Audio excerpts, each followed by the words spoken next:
What's going on, guys? Welcome back to the channel. In this video, we're going to be taking a look at the 2024 Chevy Tahoe High Country.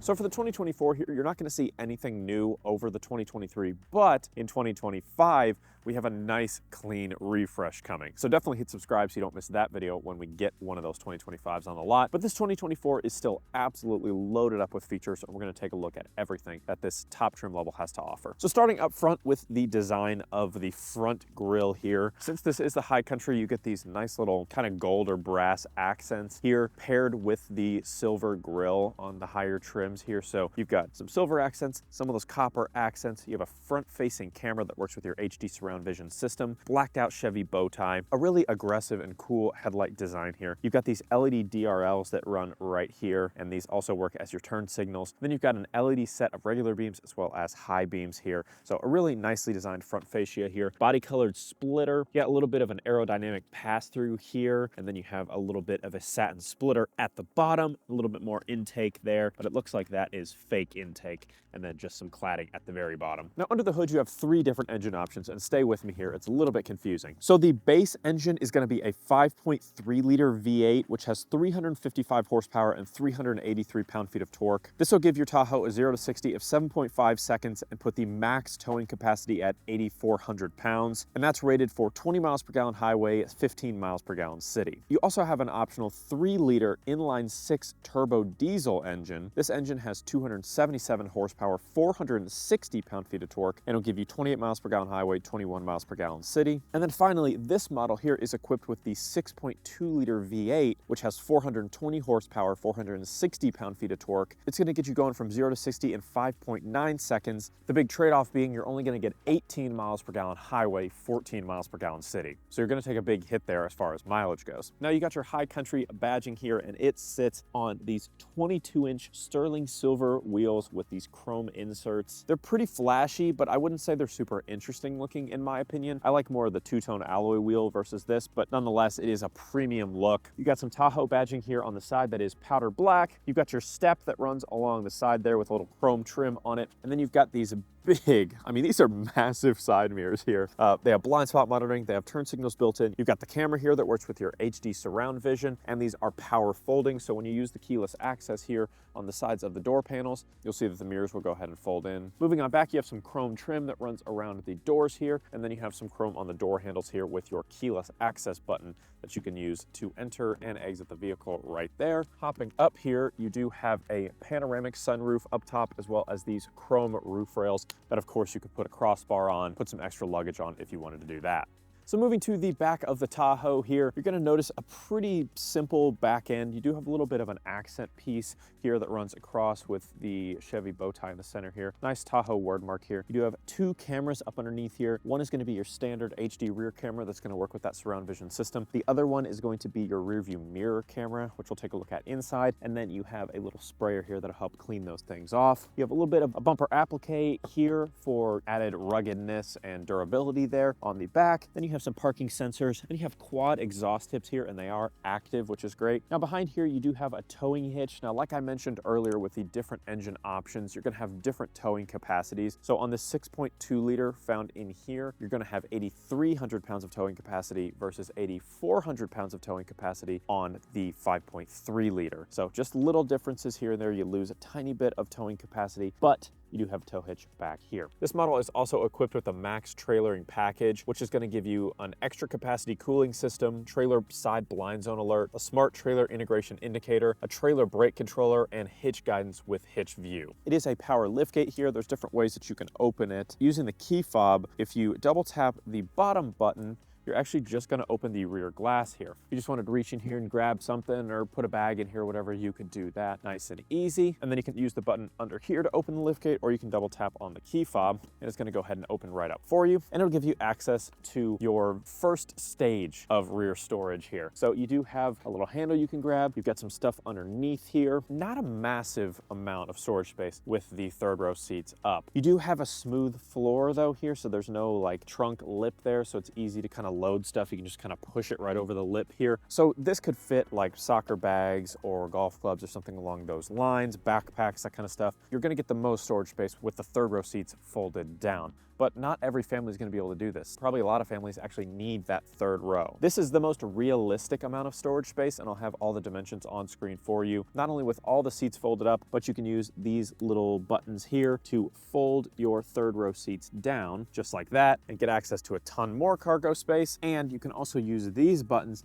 to pop your second row seats all the way up. And then if you need even more cargo space, you have it. So a lot of capability back here, but also a lot of normal functionality as well if you just want to use this back area with all the seats up. But let's go ahead, shut the gate here, and hop inside. All right, so hopping inside this cabin, first thing you'll notice is just how kind of majestic you feel. You ride up so high.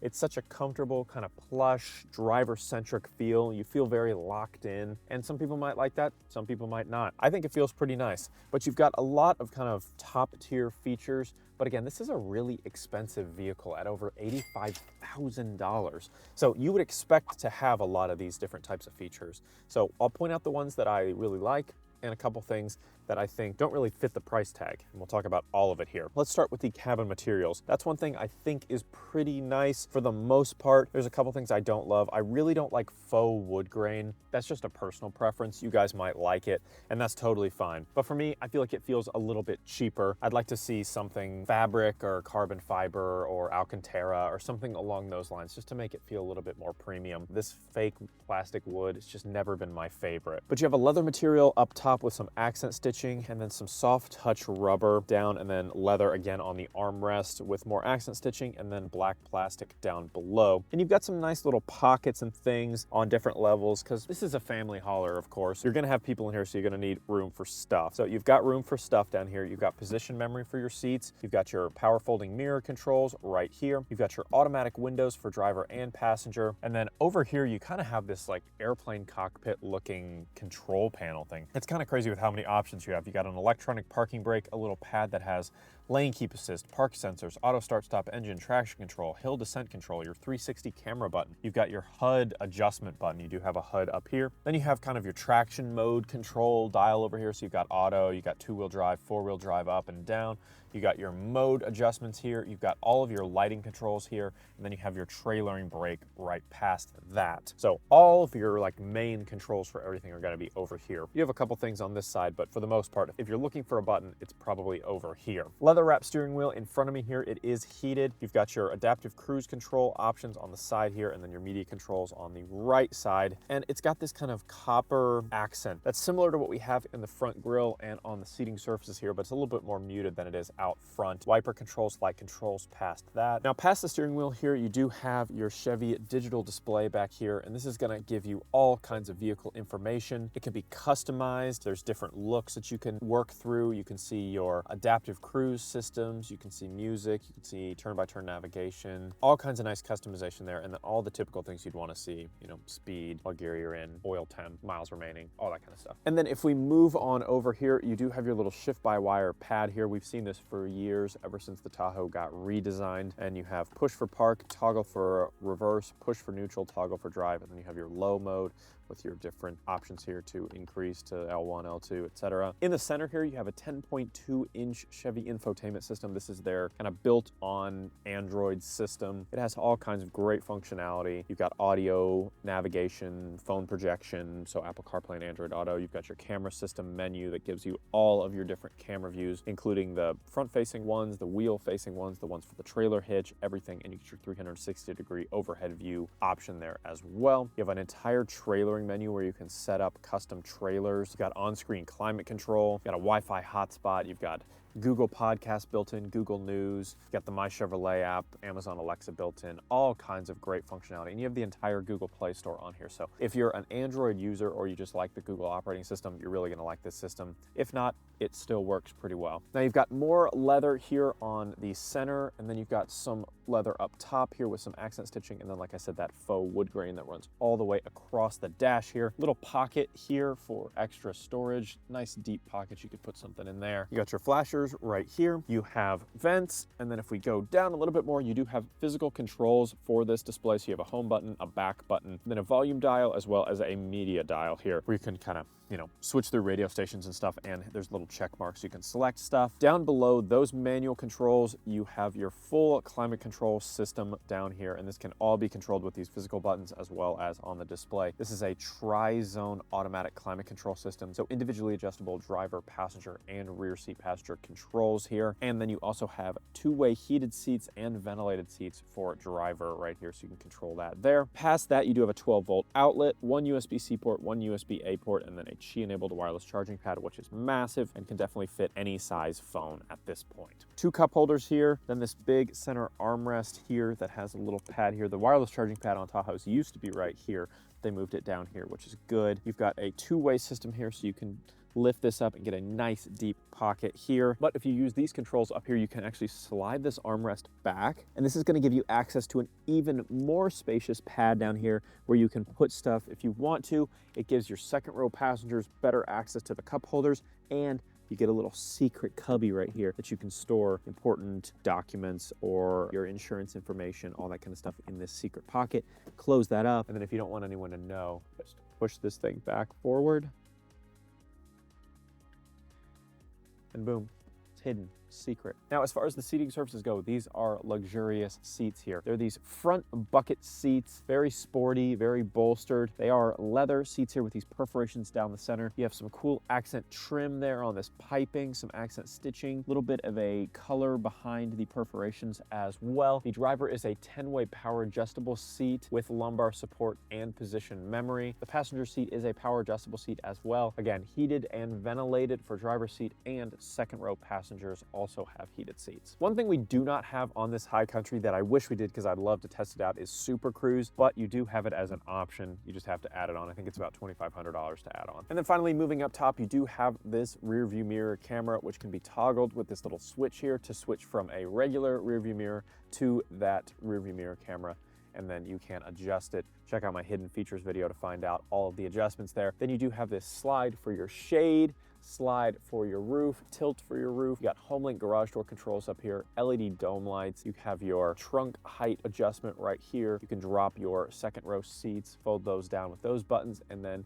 you can slide this center console there and back. All right, so with your second row seats here, you have a couple different adjustment options here. You have one handle that will actually fold these down like that. That way they can easily be kind of flipped upwards using this little lever here, and then you can easily climb into the third row. Also, if you want to do it even faster, there's a button right here on the side. You just push that. I'm gonna go ahead and snap them down, and then you can toggle it and pull that up. Also, there's another lever here that will allow you to actually slide these seats back and forth for easier access. If you have smaller passenger, you can slide them up, or vice versa. So I'm gonna go ahead and climb in here, and there is just so much space in here and so much cabin volume because of how flat the floor is back here. So this has an independent rear suspension, so it's gonna get rid of that big hump in the center there, which makes the floor very easy to navigate, not a lot of tripping hazards. You can climb, walk right in, walk right to the back seat, no problem. Like if you're a child, you can basically stand up in here and walk. Obviously, I can't do that, but someone a little bit smaller than me definitely could, and that's awesome. A lot of space there. Now, as far as the seating comfort, these are unbelievably comfortable seats. You've got nice armrest here on the side, armrest on the doors. Cabin materials in the back seat are just as good as they are up front. You do have your Bose speakers back here as well. This has a 10-speaker audio system. You've got map pockets on both. You can slide these cup holders back with that center console adjustment, like I said. Your rear climate control back here, heated seats, 2 USB-C ports for passengers here, and then you have a full-size 110-volt outlet right there for like a laptop or anything like that. LED dome lights here, obviously vents, hooks for clothes, and then of course this panoramic sunroof works its way all the way back, so you get lots of nice, bright sunshine and airy feel because of how open the cabin is with that sunroof there. But let's go ahead and hop into the third row. So comparing this to something like the Subaru Ascent that has a third row, or the Volkswagen Atlas that has a third row, it's just on a different level. Now, this is a larger vehicle than those vehicles are, and you can just see how Chevy utilizes their interior space. But I've got, an inch and a half of legroom here. I can tuck my feet up under a little bit to get extra legroom. I got rear vents back here. I've got plenty of headroom because of that little hump here. better for middle seat passengers than it is for me right here, but there is a little bit of a hump here, and they kind of split it up. So hump, hump, hump, so everybody gets their little bit of extra headroom. You do have a small cup holder back here, a little pad or tray. You do have one USB-C charging port on both sides for your passengers back here. No heated options, unfortunately, but you have a nice little pad armrest here that has a little bit of a leather on it. I think like middle seats kind of got it made because you can kind of stretch your legs out a little bit with that second row being captain's chairs. Even with the, you know, outbound seats, it's really not a bad ride back here. It's comfortable, plenty of headroom, plenty of leg room. For being in the third row, you can fit 3 adults back here. I don't see a problem with that. All right, let's take the Tahoe here for a little test drive. Go ahead and put it into drive with the shift-by-wire pad, and we'll get going. Again, this is the 6.2 liter V8, 420 horsepower. Let's get a little rolling start here, and we'll put it to the floor.